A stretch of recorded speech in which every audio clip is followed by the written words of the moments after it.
দ্বিতীয় যেই ভুলটা আমরা সংশোধন করে দিতে চাচ্ছি, এক তো বললাম যারা চেয়ারে বসে, এখন থেকে আপনি দাঁড়াতে সক্ষম, তাকবীর দিয়ে সূরা ফাতিহা এবং যতটুকু পারেন দাঁড়িয়ে থাকেন, তারপরে বসেন। দাঁড়ানোর ক্ষেত্রে একটা কুসংস্কার আছে আমাদের সমাজে, আপনারা শুনেছেন কিনা জানি না। কিছু মানুষ এরকম বলে যে একবার যখন আল্লাহু আকবার দিয়ে তাকবীর দিয়ে আপনি দাঁড়িয়ে গেলেন, আপনার ডান পা অথবা পায়ের বৃদ্ধা আঙ্গুল সেখান থেকে হিলতে পারবে না, সেখান থেকে সরানো যাবে না। এই কথা শুনেছেন কি শুনেননি? এটা কি সঠিক না ভুল? ভুল। কিসের ভিত্তিতে? তাহলে আপনি এখন হাঁটেন, নামাজে হাঁটবেন, এদিক সেদিক যাবেন? যাবেন না। কিন্তু এই মাসলাটা ভুল। একবার আল্লাহু আকবার বলে দিলে এই যে ডান পায়ের আঙ্গুল হিলতে পারবে না, এই মাসলা ভুল। কেন ভুল? কারণ এই মর্মে স্ট্রং কোনো হাদিস নাই, প্রমাণই নেই এই সম্পর্কে। বরং রাসূলুল্লাহ সাল্লাল্লাহু আলাইহি ওয়াসাল্লামের আমল থেকে যেটা আমরা পাচ্ছি, বরং প্রয়োজনে আপনাকে কখনো কখনো সেটাকে সরাইতে হবে, কখনো কখনো হিলতে হবে। যেমন বলেন তো দেখি, এমন কি সিচুয়েশন হতে পারে যে আপনি নামাজে দাঁড়িয়েছেন, এখন আপনার এই পায়ের আঙ্গুল হিলতে পারে? কোন ক্ষেত্রে? সেজদায়। কে বলল? আপনি? আচ্ছা, হ্যাঁ, ওটা একটা কারণ। সেজদায় কিভাবে? জি, তার মানে যখন আপনি সেজদায় যাবেন, সেজদার নিয়ম কি? পা দুইটা এভাবে দাঁড় করানো থাকবে, আঙ্গুলগুলো কিবলামুখী এবং পায়ের গোড়াটা লেগে যাবে, পা দুইটা একেবারে লেগে যাবে। তাহলে আপনি দাঁড়িয়েছেন এখানে, আর এখন আপনার পা লাগাতে হবে, তখন কি করতে হবে? পা আনতে হবে। তাহলে আপনি হেলালেন কিনা? এখন আপনাকে যে ভুল মাসলা শিক্ষা দেওয়া হয়েছে যে এরকম ভাবে আপনার পা লড়াইতে পারবেন না, তাহলে পা কিন্তু এবার ফাঁকি থেকে যাচ্ছে। আপনি দেখতে পান এই ভুল মাসলার কারণে আমাদের নামাজের কত ত্রুটি হয়ে যাচ্ছে। তার মানে সেজদাতে দেখবেন অধিকাংশ মানুষের পা এইভাবে রয়েছে, তারা মিলায় না, অথচ জেনে নেন এটা ভুল। আপনাকে সেজদাতে পা মিলাতে হবে। বলেছিলাম যে আমি এই মাসলাটা খুঁজতে গিয়ে আজকে একবেলা লেগে গেছে যে কোন কিতাবে আছে, যেটা আমাকে বলতে হবে। সুবহানাল্লাহ, নাসরুদ্দিন আলবানী রাহমাতুল্লাহর কিতাবে লেখা হয়নি, আমাদের আসাদুল গালিব স্যার ওনার কিতাবেও পাইলাম না, শেখ মুজাফর বিন মহসিন ওনার কিতাবেও পেলাম না।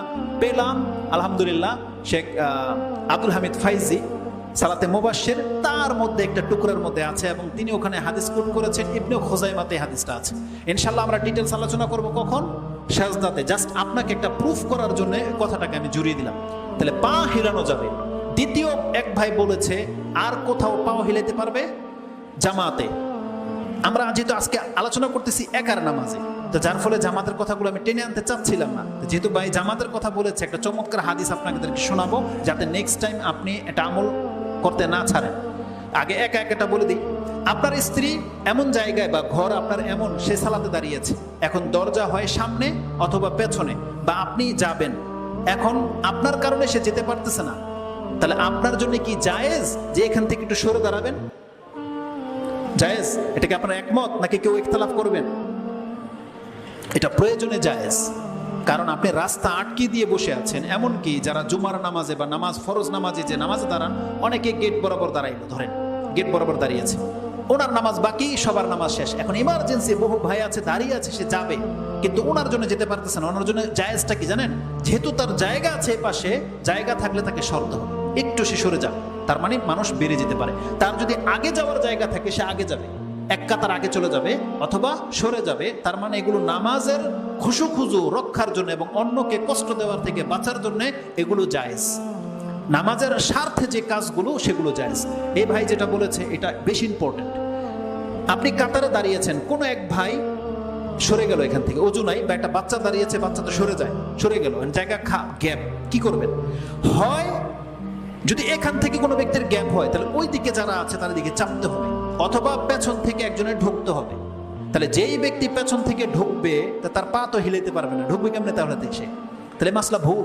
এই জন্য সে এই গ্যাপ পুরো করার জন্য পেছন থেকে আসবে, অথবা ডান পাশের লোক চেপে যাবে, অথবা বাম পাশের লোক চেপে যাবে, মানে ইমামের দিকে আসবে। কাতার ফাঁক রাখা জায়েজ নাই।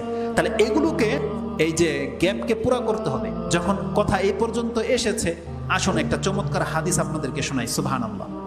হাদিসটা সিলসিলাতুল আহাদিস আস-সাহিহার মধ্যে হাদিস নাম্বার হচ্ছে 2533, 2533, এবং সাহিহ আত-তারগিব আত-তারহিবের মধ্যে হাদিসটা আছে 504, এবং এই হাদিসটা আল মৌজুম আল আওসাত, মূল কিতাব হচ্ছে মৌজুম আল আওসাত, তাতে 5240 নম্বরে রয়েছে, 5240 40 নম্বরে রয়েছে। এই জায়গার মধ্যে চমৎকার হাদিস হচ্ছে আন ইবনে উমর কালা কালা রাসূলুল্লাহ সাল্লাল্লাহু আলাইহি ওয়াসাল্লাম খিয়ারুকুম আলিয়ানুকুম মানাকিবান ফিস সালাহ, তোমাদের মধ্যে উত্তম হচ্ছে সেই ব্যক্তি যেই ব্যক্তি নামাজে তার কাঁধকে নরম করে দেয় তার ভাইয়ের জন্য। তার মানে আমাদের কিছু পাবলিক দেখবেন দাঁড়াইছে তো দাঁড়াইছে, ও হিলবে না, ওর কোনের কারণে ব্যথা লাগতেছে বা কিছু, ও হিলবে না। কিন্তু রাসূল সাল্লাল্লাহু আলাইহি ওয়াসাল্লাম কি বলছেন? তোমাদের মধ্যে উত্তম ব্যক্তি হচ্ছে সেই ব্যক্তি খিয়ারুকুম আলিয়ানুকুম মানাকিবান ফিস সালাহ, যারা কোনিকে নরম করে দেয় এরা হচ্ছে তোমাদের মধ্যে সবথেকে উত্তম। সেটা দাঁড়ানোর ক্ষেত্রে হতে পারে, সেজদার ক্ষেত্রে হতে পারে। অনেক সময় সেজদা দেখবেন যে আপনি সুন্নত পালন করতে গিয়ে একেবারে দিছেন, এটা চলবে না। একা যখন নামাজ পড়বেন আপনি, ইমাম এটা করতে পারে, যত প্রশস্ত করতে পারে সে ততটা প্রশস্ত করবে, কিন্তু জামাতবদ্ধ অবস্থায় একটু গুটিয়ে রাখেন নিজেকে, কারণ অন্য আপনার ভাইকে সুযোগ করে দেন। তাহলে এটা হচ্ছে উত্তম। তারপরে পরের অংশে রয়েছে ওমা তাখাত্তা আব্দুন, একজন বান্দা যে পায়ের কদম ফেলে, বহু কারণে কদম ফেলে।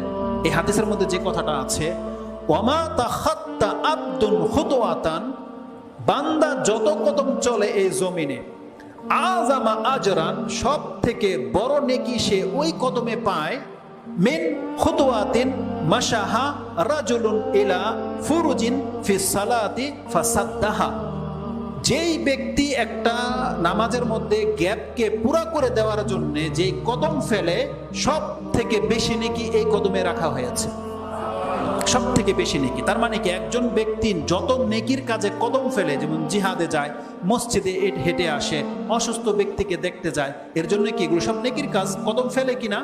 আরেকটা নেকির কাজ কি, যে মাঝখানে গ্যাপ হয়ে গেছে, সে পেছন দিক থেকে সামনে আসতে হবে, কি জন্যে? গ্যাপটা পুরো করার জন্য সামনে আসতে হবে। যে কদম ফেলবে, অথবা বাম পাশে ছিল ডান পাশে চাপতে হয়েছে, ওই পাশে ছিল এই পাশে চাপতে হয়েছে, এই যে একটা কদম সে ফেলেছে, সব থেকে বেশি নেকি সে এই কদমে পাবে। হাদিসটাকে সহি করা হয়েছে। তাহলে যে ব্যক্তি পা হিলাবে না সে তো এটা করবে না, আর সে মাসলা জানেও না। অতএব এই হাদিসগুলো থেকে আমি যেটা আপনাকে দেখাতে চাচ্ছি, তো আমরা কিয়ামের ক্ষেত্রে যে ভুলগুলো করি, এক হলো আমরা এই যে এইভাবে মনে থাকাটাকে বাধ্যতা মনে করি, এটা বাধ্য নয়। তবে আমাদের এখানে আমাদের ভুলের মধ্যে আসে, এই ভুলটা হয়তো আমরা করি না, আমরা জানি যে পা উঠানো যায় প্রয়োজনে অপ্রয়োজনে। আবু বকর রাদিয়াল্লাহু তাআলা আনহু একদিন সালাতে দাঁড়িয়েছেন, আর ওই সময় রাসূল সাল্লাল্লাহু আলাইহি ওয়াসাল্লাম এসেছে মসজিদে, সবাই হাততালি দিচ্ছে, ইশারা করতেছে, যে যাটা জাহেলিয়াতের ওই এটাই থেকে গেছিল, এই বিধানটা তখন নাজিল হয়নি, সে হাততালি দিচ্ছে বা কিছু বলতেছে। আবু বকরের তার এমন ঈমান ছিল, তিনি নামাজে দাঁড়িয়ে গেলে যদি বলেন যে পেছনে কিয়ামত হয়ে গেছে, আবু বকর রাদিয়াল্লাহু তাআলা টেরবে না, একবার একটু তাকাবে না পেছনে। কিন্তু যখন অধিকাংশ মানুষ এমনটা করতেছে, তিনি টের পেয়েছেন যে রাসূলুল্লাহ সাল্লাল্লাহু আলাইহি ওয়াসাল্লাম চলে আসছে। তখনই রাসূল সাল্লাল্লাহু আলাইহি ওয়াসাল্লাম দেখতে পেয়েছে যে আবু বকর দেখেছে। আবু বকর যখনই পেছনে সরে আসতে চাচ্ছে, রাসূল সাল্লাল্লাহু আলাইহি ওয়াসাল্লাম বলছে, না আলা মাকানাক, তুমি তোমার ইমামতির জায়গায় থাকো। কিন্তু আবু বকর সিদ্দিক রাদিয়াল্লাহু তাআলা আনহু তিনি সাহসী পেলেন না যে রাসূল চলে আসছে আর আমি ইমামতির মধ্যে থাকবো, হতেই পারে না। তিনি পেছনে সরে আসলেন। তারপর রাসূল সাল্লাল্লাহু আলাইহি ওয়াসাল্লাম গিয়ে ইমামতি করলেন। শেষে কি বলেছেন রাসূল সাল্লাল্লাহু আলাইহি ওয়াসাল্লাম, যে তোমাকে ইশারা করলাম তারপরও তুমি কেন থাকলে না? আবু বকর সিদ্দিক রাদিয়াল্লাহু তাআলা বলেছিলেন যে আবু কুহাফার ছেলের ক্ষমতা কি করে হয় যেখানে রাসূল চলে আসে আর আবু বকরের ইমামতি করার সাহস কি করে হয়? তিনি বলেছিলেন যে আবু কুহাফার ছেলের এই ক্ষমতাই নাই যে রাসূলের ইমামতি করবে, ইয়া রাসূলুল্লাহ। এভাবে তিনি সরে গেছেন। তাহলে এই যে ইমামতি থেকে তিনি পেছনে সরে আসলেন, তাহলে এটা কি জায়েজ না জায়েজ? তাহলে জায়েজ। প্রয়োজনে আপনাকে এটা করতে হতে পারে। ইমামের যদি উজু ছুটে যায়, ইমামের ধরেন উজু ছুটে যায়, হতে পারে কি পারে না? আরে আমাদের সমাজের আমাদের ইমান এমন, আমার ছুটে গেলে হয়তো আমি কোনোদিন বলবো না, এইভাবে হয়তো নামাজ পড়ে ফেলবো, কারণ আমাদের ইমান তো একেবারে দুর্বল, তাই না? আর মানুষ কি বলবে, সুবহানাল্লাহ। কিন্তু আমরা তো আল্লাহকে ভয় করি না, আমরা তো মানুষের লজ্জা এইসবকে ভয় করি। এই ক্ষেত্রে একটা চমৎকার কথা বলে দিই, মুহাম্মদুর রাসূলুল্লাহ সাল্লাল্লাহু আলাইহি সাল্লাম তিনি যে একমাত্র আল্লাহকে ভয় করতেন আর কোনো সমাজ কোনো মতবাদকে তিনি যেন ভয় করতেন না, তার বাস্তব উদাহরণ কি জানেন? একটা ঘটনা তো আপনারা জানেন না, যে ইকামত হয়ে গেছে, সবাই সারিতে দাঁড়িয়ে গেছে, হঠাৎ করে রাসূল সাল্লাল্লাহু আলাইহি ওয়াসাল্লাম বলছেন আলা মাকানিকুম, তোমরা তোমাদের জায়গায় দাঁড়াও। রাসূল সাল্লাল্লাহু আলাইহি ওয়াসাল্লাম ঘরে গেলেন, গিয়ে গোসল করে তারপরে এসে সালাত আদায় করলেন। এই হাদিস জানেন কি জানেন না? যারা জানেন তো আলহামদুলিল্লাহ, নেক্সট ইনশাআল্লাহ নাম্বারিং সহ বলবো। কেন বলেন তো দেখি? আমরা সবাই তো মনে করি কি রাসূল সাল্লাল্লাহু আলাইহি ওয়াসাল্লাম নাপাক ছিল, গোসল করে আসছে, তাই। এখানে ইমানের কি ব্যাপার দেখেন তো। রাসূল যে নাপাক এটা আল্লাহ ছাড়া আর কেউ জানে? কেউ জানে না। তাহলে রাসূল যদি চাইতো, যদি এই অবস্থায় নামাজ পড়াইতো, পারতো কিনা? মানে যেটা আল্লাহর ব্যাপার, তো আর তো কেউ জানে না। কিন্তু রাসূলুল্লাহ সাল্লাল্লাহু আলাইহি ওয়াসাল্লাম জানে সে নাপাক, আর এই কথাটা আল্লাহ জানে। একমাত্র আল্লাহর ভয় থাকলে এমনটা কেউ করতে পারে। এই কথাটা কেন বললাম জানেন? আমাদের এক হতভাগা, আমাদের বাংলাদেশের এক হতভাগা, ওর নাম মাকসুদ না কি যেন ছিল, নাস্তিক হয়ে গেছে। হ্যাঁ, মুফতি কি নাম যেন, মাসুদ না কি যেন, মাসুদ নাস্তিক হয়ে গেছে। ও বলে ইসলাম সত্য না। কেন বলতেছে? আমি 10 বছর নাপাক অবস্থায় নামাজ পড়াই নিলাম, কিছুই হইল না আমার। বুঝছেন? ইমাম, কোরআনের হাফেজ 10 বছর নাপাক অবস্থায় নামাজ পড়িয়েছে মুসাল্লিদেরকে। এই নির্বুধ কি বুঝে যে মুসাল্লিদের কোনো ক্ষতি হয় নাই? ওকে বুঝে? এটা বুঝে নাও। কারণ ওর তকদির খারাপ করেছে, মুসাল্লিদের কিছুই হয় না। কারণ মুসাল্লিদের তার অন্তরের মালিক নয়।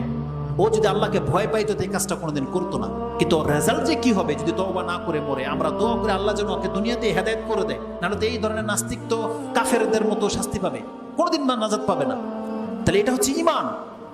তো কি বলতে চাচ্ছিলাম যে হিলা জায়েজ। আর কি আছে এরকম? এই বিষয়গুলোতে আমাদের এই কিয়ামের মধ্যে আমরা এটা দেখতে পাই। তাই বইলা আমরা কি তাহলে এখন নামাজে হিলতে পারবো? কিন্তু অনেকে কি করেন, অযথাই নামাজে দাঁড়াইছে, এ পাও দিয়ে এ পাও এরকম করতেছে, মশা মারে, মশা দেখেছেন এভাবে মশা মারে, তারপরে অযথাই। কিন্তু এর চেয়ে তো আরেকটা বেশি ভুল আমাদের অধিকাংশ মানুষ বেখেয়ালে করি কিনা জানি না, কিন্তু করি। সেটা কি জানেন?